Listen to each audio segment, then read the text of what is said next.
the original kingdom concept, colonization of Earth. From our discussions thus far, two things at least should be perfectly clear at this point. First, every person on Earth, without exception, is seeking a kingdom, consciously or unconsciously. Every human activity and endeavor is directed in one way or another toward this pursuit. And second, as we have just seen, the kingdom concept of government, the original and first governmental concept, is far superior to any governmental system devised by man. The caveat, of course, is that such a kingdom be ruled by a righteous and benevolent king. Otherwise, a kingdom will prove to be no better than any other system. The inherent superiority of a kingdom over other systems of government is an especially difficult concept for many people in the West.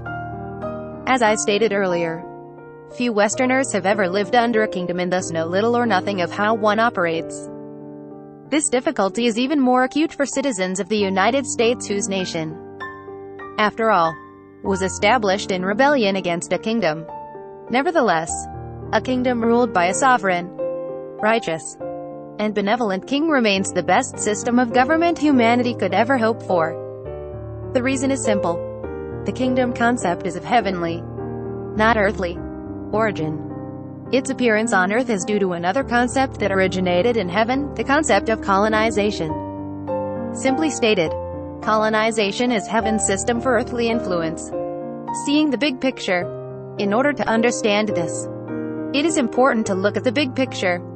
We humans, divided as we are by religion, ethnicity, geography, national identity, and differing governmental systems and economies, have trouble grasping the overall picture that we are one global village.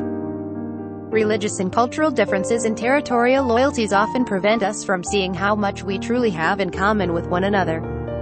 At heart, we all share the same fears, hopes, dreams, and longings. We all share a common desire to be able to control the circumstances of our lives, consciously or not.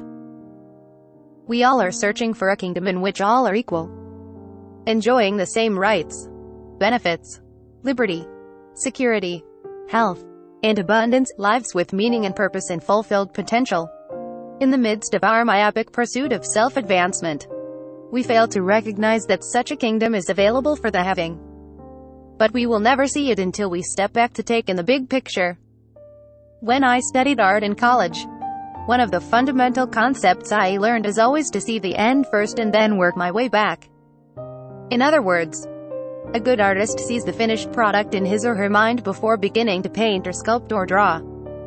That is what it means to get the big picture, to see the end from the beginning and keep that end clearly in view throughout the creative process.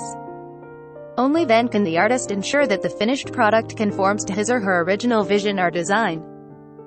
A casual observer of any given phase of the process often cannot make any sense out of it because he or she lacks the big picture of the finished product that is in the mind of the artist.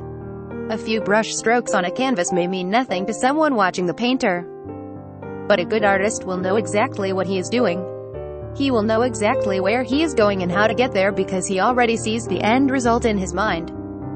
He sees the big picture. That is why you should never judge an artist while he is working. It is only in the finished product where his full vision and intent can be seen. Whether you are painting a picture, carving a sculpture, or building a house, it is critical to keep the big picture, the finished product, clearly in view. Otherwise, your original dream or vision will never be realized, and you will end up with something quite different from what you intended. The biggest problem in our world today, including the religious world, is that we are so preoccupied with the phases that we cannot see the big picture. We are so caught up with our own little part, and with fighting and arguing with everybody else over their little part, that we have lost sight of our purpose. The most important thing in life is the big picture, but all we have are snapshots. Somewhere along the way humanity lost the big picture of our purpose, and all we were left with were tiny snapshots that provide only a narrow and very misleading impression of the whole. Long ago we lost the end of our existence. Now all we have to work with are disconnected means, futile pursuits with no significance. Purpose defines the big picture.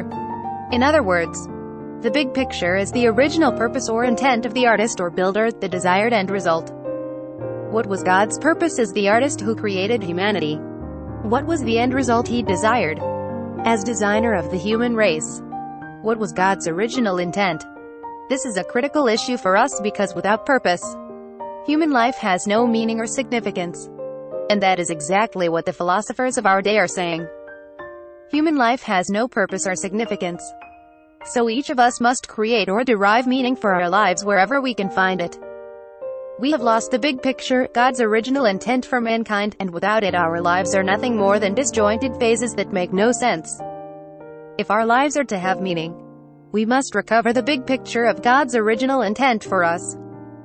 In the beginning, God undertook a wonderful building project called the human race. Why?